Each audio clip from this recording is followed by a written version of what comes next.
Hello, I'm Michelle Westlander-Quaid, and welcome you all to the Google Public Sector Developer Series. Today we're going to be focused on AppScript, and we'll have a presentation by Mashad Hari, and she will cover Google AppScript, which really helps you have a platform to bring your great ideas to life and enhance your user experience. And she'll cover basic information regarding what Google AppScript is and what you can accomplish with AppScript. So I'll hand it over to Mashad now to do her introduction. Hello, everyone, and welcome to this session of Google Developer Series. What we'll be covering today are the basics of Google Apps scripting. A lot of developers out there nowadays are familiar with scripting, and Google Apps is basically a platform that Google has put forth to provide companies, organizations, people, individuals with a great tool that's hosted on our infrastructure in our cloud, where you can do production things like create documents, create spreadsheets. But what we haven't thought of is everything that you will need in the future, or some great ideas that you may have and you may want to bring to life. That's why we have come up with different ways for you to implement your own ideas. And what we're going to cover today are some of the very basic things you need to know when you think about creating your own scripts over our applications. So basic things like what is AppScript, what type of AppScripts can you create, what does a development environment look like, and I'll share some good ideas with you to help you navigate away from some of the common problems that I've seen in the field. So what is Google AppScript? It is our scripting language that brings our APIs into life and makes them very easy to use using some of the more common language like JavaScript that you are familiar with from your previous web applications development, hopefully. And JavaScript is a very commonly used language, and that's why we kind of use that as the base for our platform. We do have our own APIs, and we use some specific RESTful calls to let you connect and use some of these services that we have in place. Things like email, Drive, sites. And if you are a Google Apps user, whether you're a business user or if you're a consumer user, you're familiar with these applications. So I'm not going to get into detail with those. But basically what we provide is some way for you to basically extend these. And just a little bit of history for those of you who are history buffs. It's not like real history. But it basically started when we created Google Apps, and we realized that a lot of people, especially spreadsheet users, had these great ideas about these formulas and things that they really wanted to use and reuse. And spreadsheet formulas are not easy to recreate every time you want to use them. So I figured it would be great if it could give them a platform that they could create their own little piece of code and then reuse it. And wouldn't it be great if we could actually give them a menu that they could click and run their application? And that was such a hit that we realized, well, you know, there are some things you can do out of sites as well. What about if you could create mini applications from within a Google site? What if you could actually create a form and then have a little function that ran every time you submitted a form? And that is the basic idea behind how we expanded.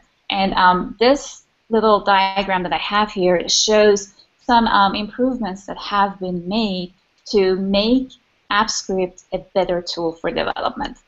And you can see here that it started as just a spreadsheet function, kind of like macros that some of us were used to, and then it expanded to cover a lot more, including creation of user interfaces. So then you can really create an application that didn't really rely on a spreadsheet as its interface. So what does that do for us? Well, we created as we expanded and started to create more and more functionality, realized that there were different types of scripts that you could create. The first type, where AppScript was actually born, we named container-bound scripts.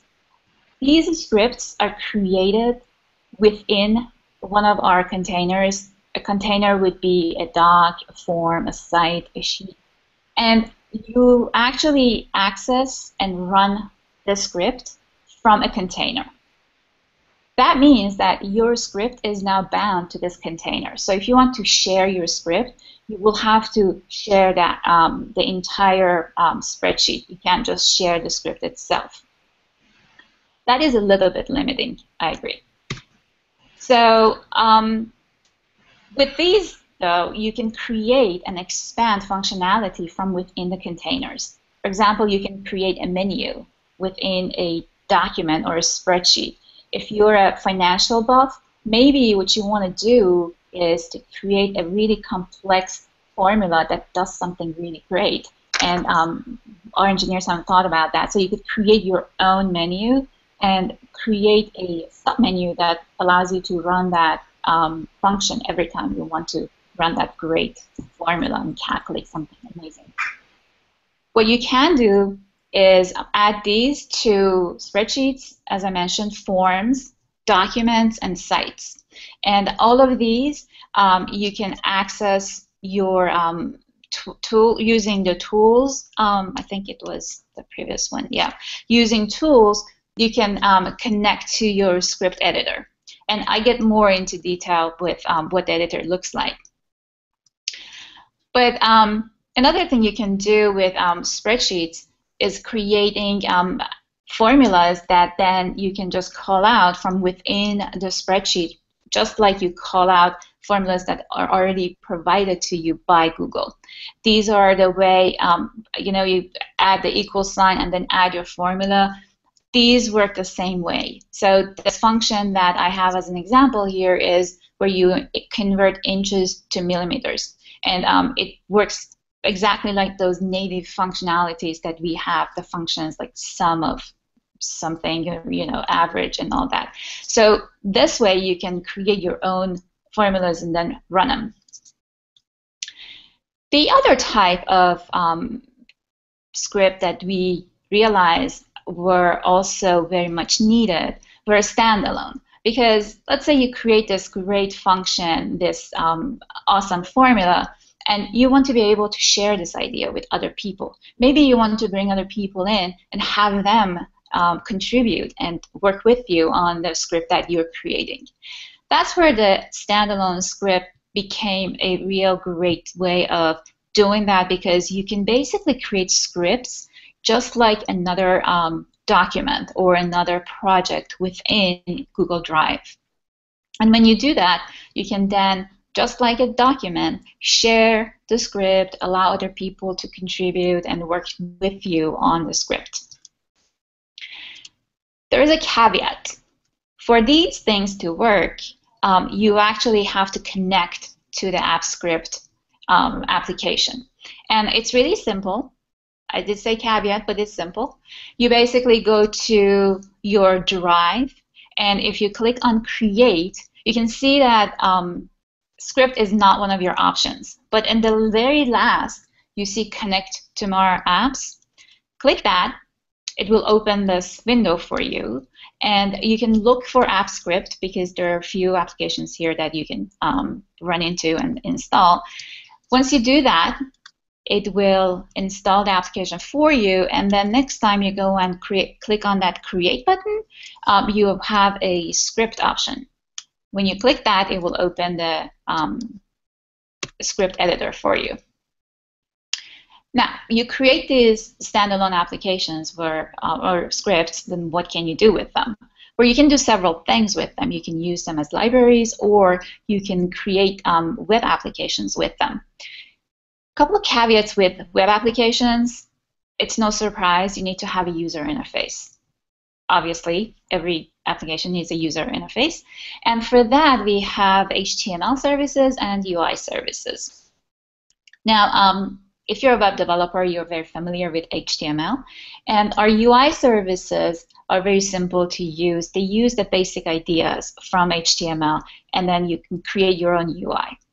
The other thing that you have to be careful with and remember to do is that when you create a web application, we look for a do-get function. This function tells us that you're not just creating a container-based application, or you're not just creating a library of functions, you're actually creating a web application. And when you create the web application, you also have to make sure that you save a version. We get more into details on how you save the version, but as long as you haven't saved your work, we assume it's a draft. And there is really no way that we can create a link for your application that will then be shown in a website. But once you do that and you save a version of your document or your script, you can then deploy your application using the publish option and deploy it as a web app. When you click that button, it will start by showing you a version. You can choose a version of your script, because let's say you're just adding functionality and you keep saving different versions of your document and your code. This can create multiple web applications. Each version can have its own link, its own version of an application that you can use in different places. It might be hard to manage if you decide to do it that way, but it can be done. The other thing that you will have to decide is, what is this script going to run as? So when you run a container-based application or script, it's always running as the user that's logged in. So if you're an admin, it's gonna just know your rights, know your privileges, and just run the script as you. When you create the web applications, you're essentially creating a link to the script, and the script needs to know, well, do you want me to run as the logged in user, or do you want me to run as you, the person who's creating this application? Where it becomes really important is when you do things that only admins can do. Let's say your application is creating users. Do you want anybody who gets this link to be able to create users, delete users? So these are important decisions that you have to make when you create your application. And then it's also access. So security, privacy is all very important. And you need to decide who can access this link. And basically, you choose that. You can choose to let anybody access the link. If you send the link to anybody, they can just open and run your script, or you can choose to only allow yourself or specific people. So once you do that, it will give you a link that is specifically made for your application and the version of the code that you're running. This will be completely linked to this published version that you just created. And if you go in and start to change the code and then go back to this link, you will not see your changes because your application is published and done. But if you want to be able to see your latest code, notice that little yellow or blue latest code link that is in the bottom. When you click that link, it will take you to the latest version of your code. So as you're developing, this is a great place to go, and you probably have to refresh your browser to see the latest, but you don't have to republish and resave a version and do all of that stuff just to be able to see if the bug you were trying to fix is gone. So this is a very little useful piece of information. The next version, or the next type of script that you can create and use, are scripts that are embedded in Google Sites. Now, I did say that you can create scripts within Sites as a container. But if you want to use what I just showed you and be able to collaborate with people and then embed your application in a Google site, because that would be a great way to publish and distribute your application, then you can use the AppScript gadget, which is basically a little box that sits in your site and shows your user interface in your website. To do that, you basically just have to go to the normal insert menu in your Google site, choose the AppScript gadget. Once you do that, it will ask you to give it either choose from a list of scripts that are bound to your site, if you have any. And if you don't have any, you can just give it the link to the published web application that I just showed you before this slide. And that link will show the application within this gadget. Very cool. And while you're doing all of this, also remember that these applications will have to have a user interface. So you will have to have some way of letting your users see the data or interact with your application. And these also have to be web apps. So the do get is required for these apps, and you also have to publish them as a web application. And the permissions for these follow the permissions that you set, just like I showed you, for your script. So just because your site is public, putting this gadget and a script in there doesn't make your script public, just so you're aware of that. Now, let's look at the development environment. What does the environment look like? Well, whether you go from your drive and click on that script content that I showed you, or if you go through your container and go through tools and then script editor, wherever you started, it will bring you to the same editor. And this editor, on the right-hand side, you have some really handy tutorials on how to build your first script, functions that you can create, and some examples that you can follow to kind of get familiar with scripting. And if you're kind of a pro, you know what you're doing, you can come to the left-hand side and just start creating your script. Now, to make it a little easier for our users, our engineers have created some templates that will start with the very basic functions that you need. For example, if you start from a script as a web app, it will put the do get function for you in there because it knows that you must have it. So that's kind of handy because then you don't have to worry about forgetting it. And with the others, it also gives you some of the basic functionality that you will need with a spreadsheet or a document. So version control. As I mentioned before, unless you save your script, it's draft, and unless it's a container-bound script, it will not really work as an application.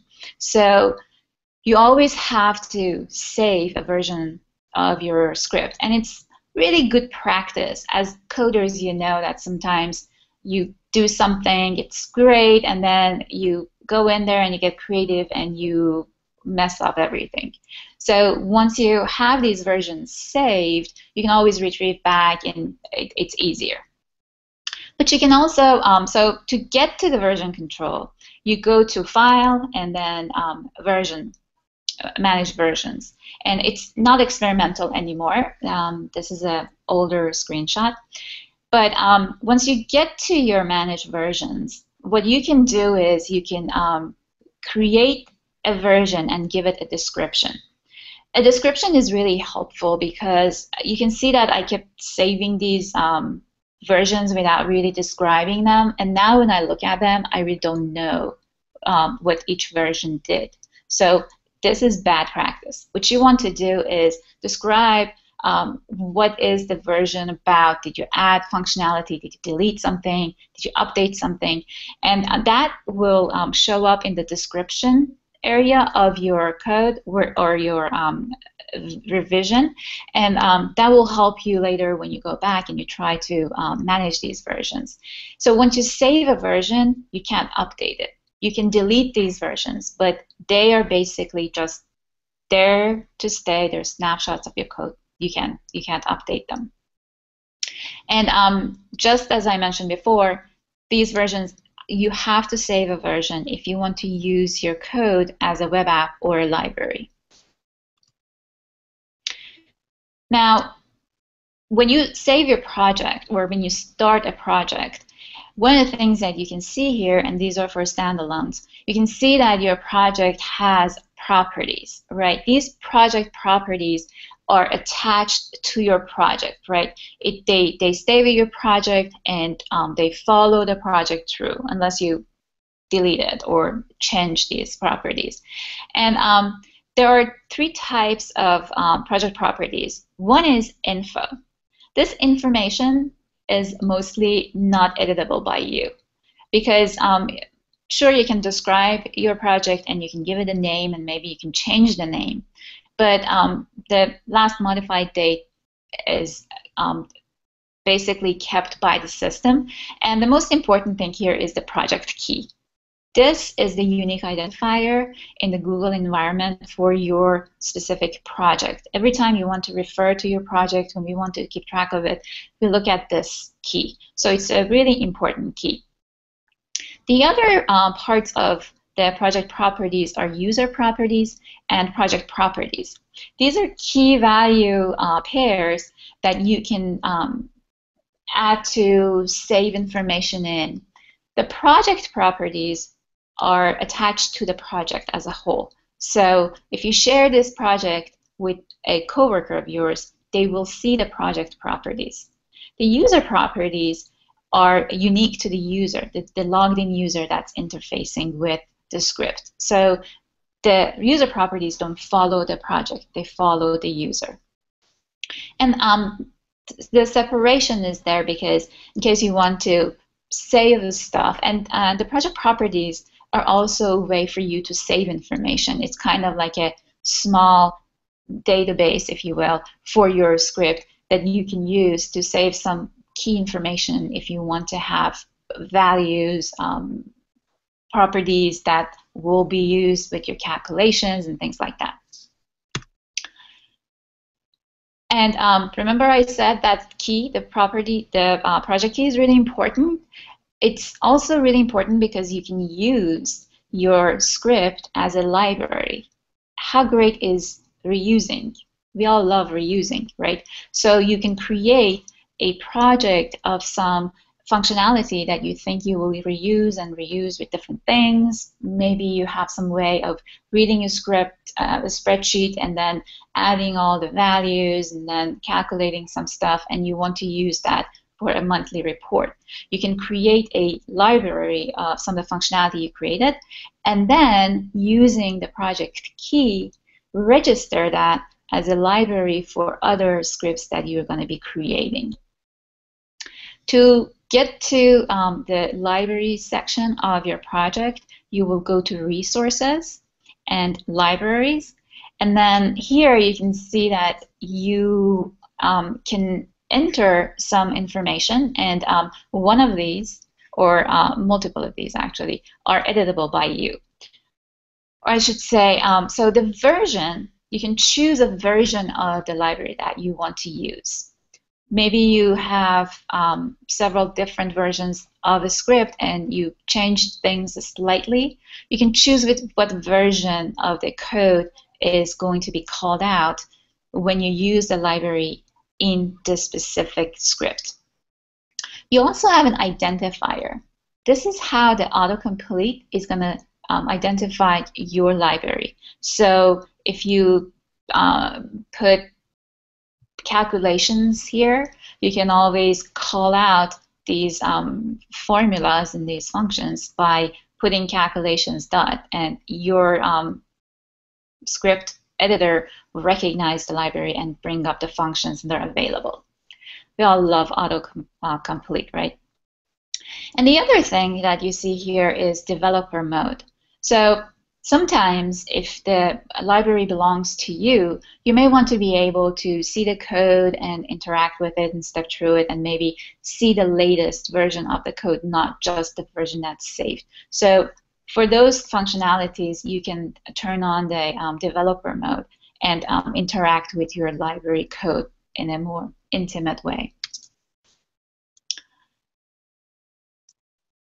Now, if you have a really large group of developers, sometimes sharing a script within Drive doesn't cut it. That's why last year our engineers came up with a plugin for Eclipse. And those developers that use Eclipse are really happy to see this, because now you can really bring this into your code repository and work with Google scripts just like you work with any other code that you have. And these are some sample screenshots of how this will work. You basically import plugins, you will install the plugins and then import your script and then interface with your script just like you would with any other code. Now, the most important part may be the APIs that we provide, because without these APIs, you really can't do much with scripting. So we have three major sets of APIs that we provide. The first one is Google Apps Services. Like I said, app scripting is a big part of Google Apps, and for that, we have created extensive ways for developers to interface with all of our services that we provide in Google Apps. So you can see here that this list includes Calendar, Contacts, Docs, and Drive. And some of these have evolved throughout the years because we realized that, like, Drive is a much more extensive platform. It has its own SDK and all of that.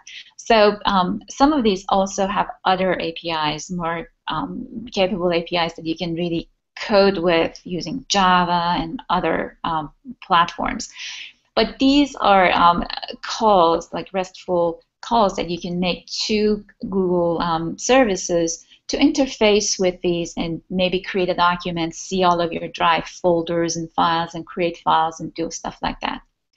Then we have script services. These are utility services that you will use to do things like check on the session, cache something as you're interfacing with your code, and create a UI and things like that.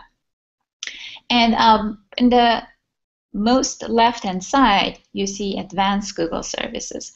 These services are things that some have nothing to do with Google Apps, some have a little to do with Google Apps, and mostly these are external services, or I shouldn't say external. There are other Google services like Google Analytics that you can interface with. One of the big ones that I'm going to touch on again is BigQuery. As a big data source, you can store information there, and maybe you want to create charts from there. You want to create a data sheet from things that are in your BigQuery.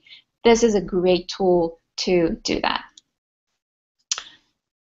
Now, if we were to dive a little deeper into how these APIs are categorized and organized, you can see that mostly what you see with Google Apps Script services, for Google Apps services, you usually have a main app that you create your objects for. For example, here you can see that we're calling drive app.getFileByName to get a specific file. Here we're looking for all the untitled spreadsheets because we want to clean up our drive.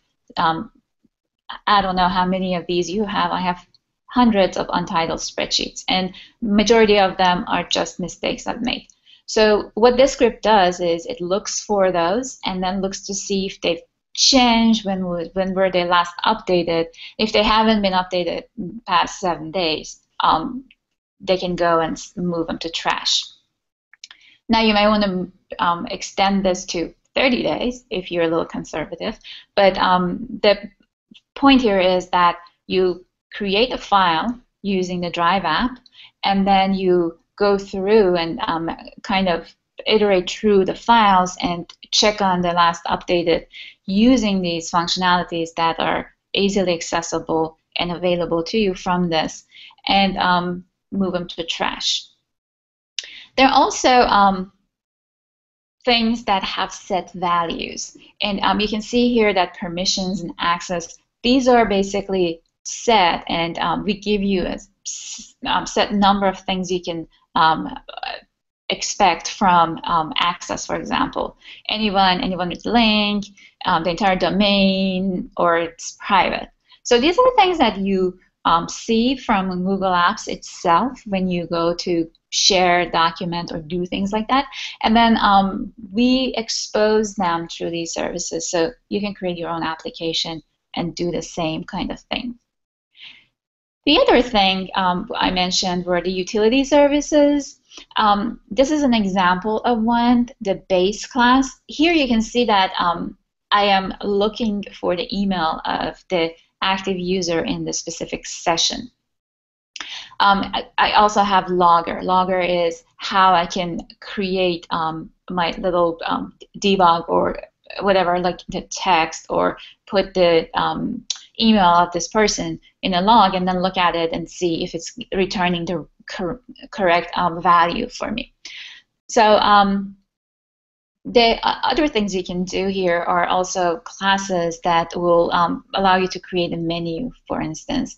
Remember I said when you create functionality for things like spreadsheets and documents, you can also create menus that allow you to easily access them.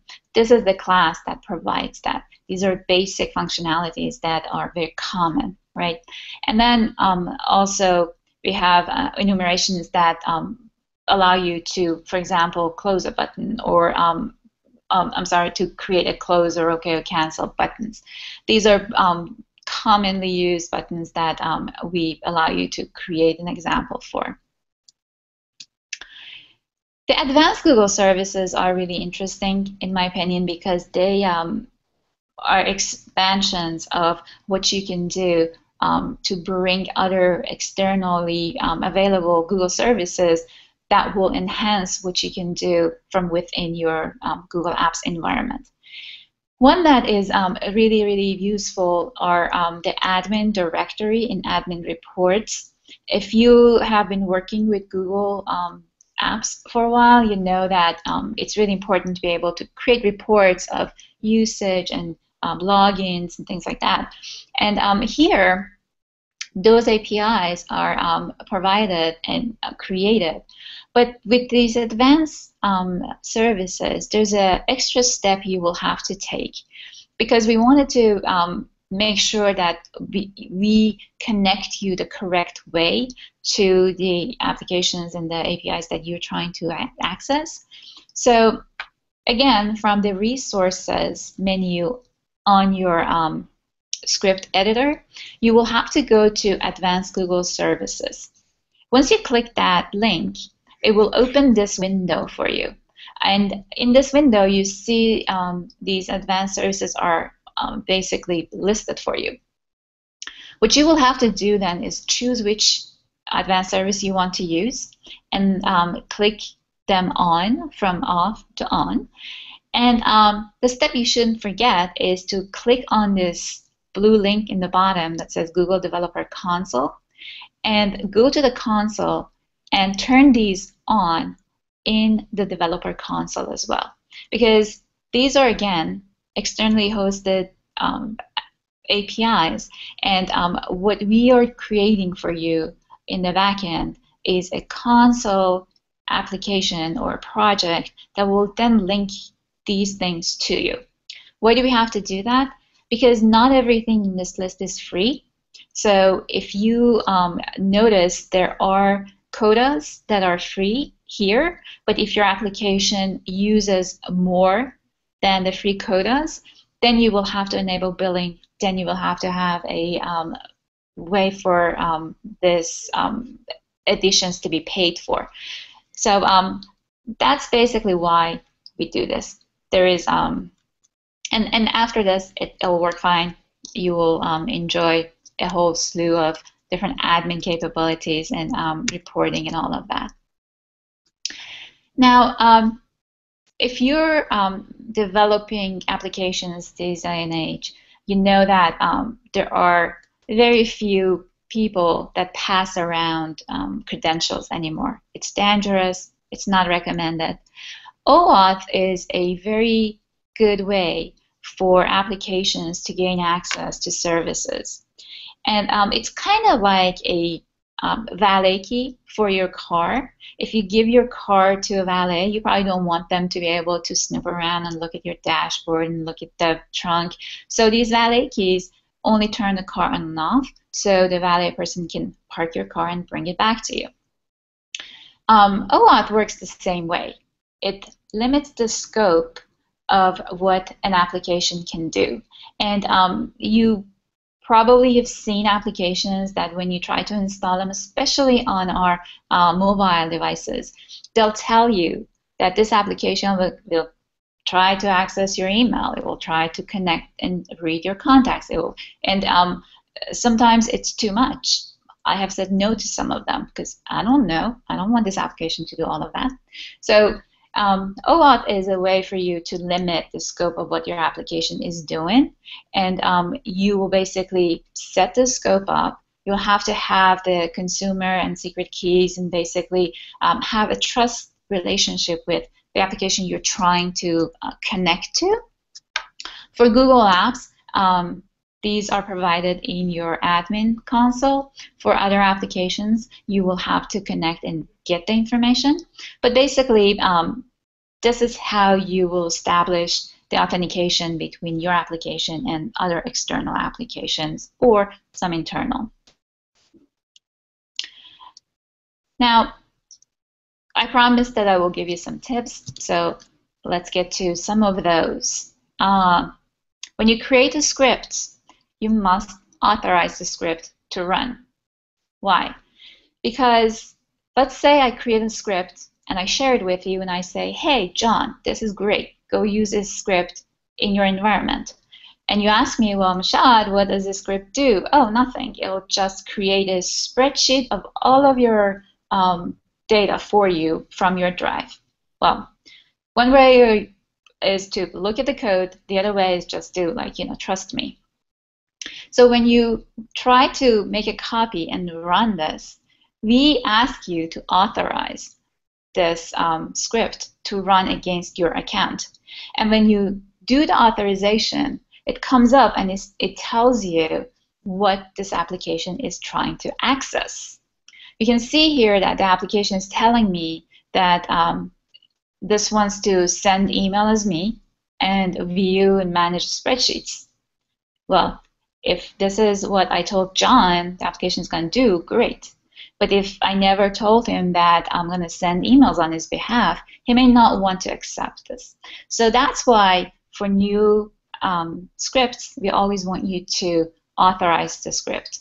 And this is a step that will happen as soon as you try to run one of your functions. This will pop up.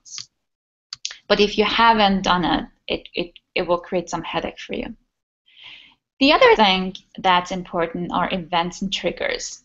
Well, it's great that you can sit there and run your script if you have all the time in the world, but a lot of admins prefer to schedule things and have the scripts run on a schedule every other day, every night at a certain time. So for that, we have events and triggers. Events are things that happen. We don't really do them. They happen. You submit a form, you open a spreadsheet. These things are events, and you can write code that will trigger when one of these events happen. But there are also triggers that you can install. We call them installable triggers. And to access those, you basically go to your resources and you open up the triggers list, and it'll basically give you a couple of options. You can create you can choose what to run. These are basic functionalities that are part of the script you're setting triggers for. And then there are events. You have to tell the trigger based on what event you want it to trigger. And you can make it based on time. So you can see that this first trigger happens at 1 a.m. every morning.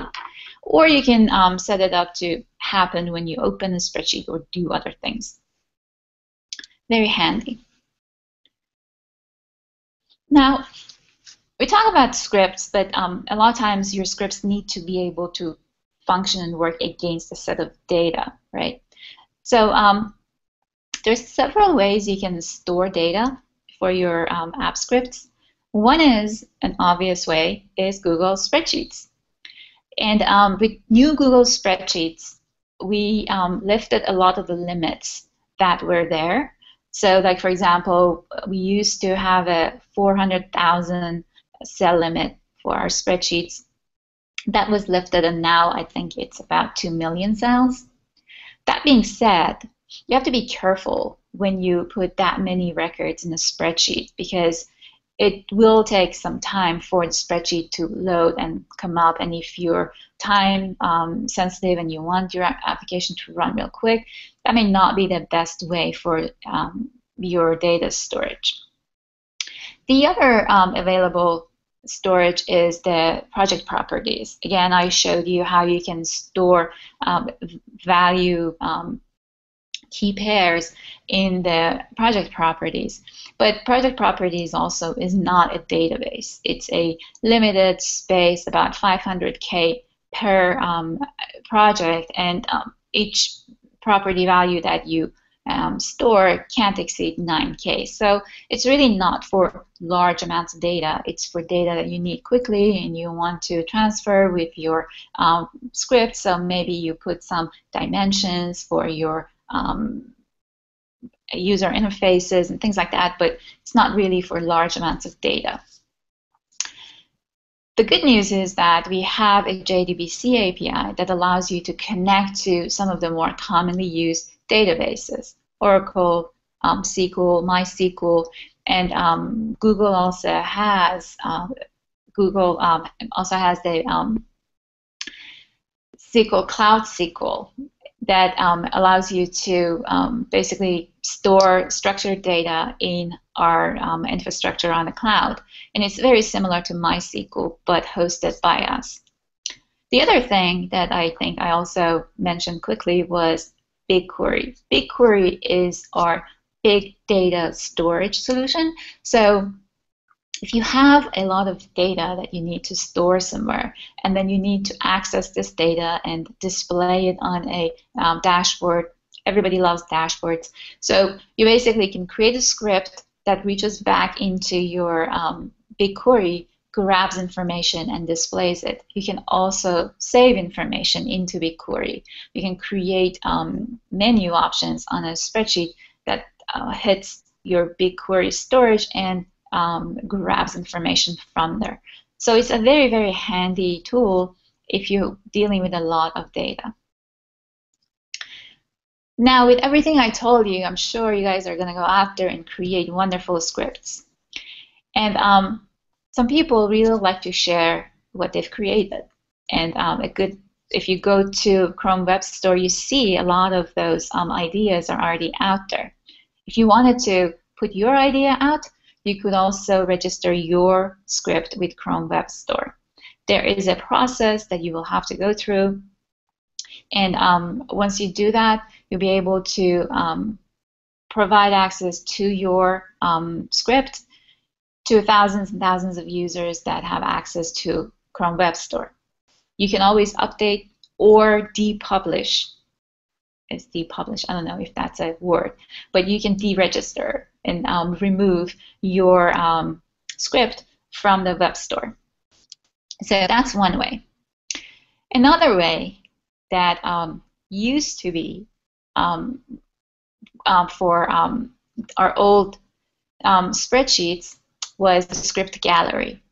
This was also a very handy tool where users could just publish their scripts, and other users could go to the web gallery and to script gallery and download and install these scripts and use them within their environment. With the new sheets, we are actually retiring this script gallery because we found a better way to do this, and that is called add-ons. Script add-ons are now available for not only Sheets but Docs, and they're coming to Forms soon. What are add-ons? Well, add-ons are similar to Script Gallery, but they're prettier and they are more integrated. So I'm going to show you a simple example of it here, but if you are on Google Apps, feel free to go through and experience with the add-ons, and you can see how powerful some of them can be. To get to them, look on top of your document, and you can see that add-ons is actually its own menu option. And then when you go to get add-ons, it will bring you to this colorful, beautiful pop-up box. And here you can see all the add-ons that have been published by users like you. You can also search and find add-ons based on your need. Maybe you're looking for a workflow manager. You can just click workflow in there, and once you do that, you can grab it, install it, and then it will start to show up. So once you install one of these add-ons, then when you go to your add-on menu, you can see workflow, which is one of the add-ons that I created, or not created, sorry, I installed. And if I click show workflow here, what happens in my document is that the workflow window will show up on the left-hand side, or the right-hand side, sorry. And you can see that I can add a reviewer, I can add a message, and send the document on its merry way. So this is one design. Somebody created this and published it, and as a user, I can go and use it. When I install it, it also tells me what type of access this add-on is looking to have. So I can choose to accept or deny the access. But let's say that I tried it and I said, no, this is not what I wanted. Well, no worries. You see that there's also a Manage Add-ons option in the bottom of the Add-ons menu. If I was to click that, then the Manage Add-on window will pop up. And here I can go and remove the add-on. There are also ways for you to report issues. If you're working with add-on and you find problems, you can report the issue, and somebody from Google will get the report. In fact, today, if you wanted to create an add-on, you will have to go through a specific process where you would have to file and fill out a form, and then Google will get your code, review it, and it's not a very, it's not just like you're going to create something and publish it. It will have to go through an approval process. So here is some good links that you can use to follow through what I just said and learn more about all of these things. I know we only have about an hour to go through it, and I know there is a lot more that you probably want to know. So developer.google.com/appscript is your best source for script API references and script examples, tutorials, and things like that. And there are also support articles that you can read if you have questions about things. And there's also developers.google.com/live, where a lot of our engineers go in and talk about things in much more detail and depth than what we covered here. So with that, I thank you for your attention and for giving us an hour of your time. And I don't know if there are any questions, Michelle. We don't have any additional questions at this time, Michelle, but thank you so much for the tremendous overview. We learned how to create and share a script. Don't forget to save a version, right? Yeah. And how to deploy it as an app, and utilize various services, including advanced services that you can turn on the developer console, and advice on using OAuth, which is like a valet key for your car. I will not forget that, which limits the applications can do, and other handy tips, including how to publish your scripts and register them on the Chrome store. And don't forget those resources that Mashad shared at the end, which would be great for learning more about app scripts. So thank you very much for that. Sure, my pleasure. Cheers.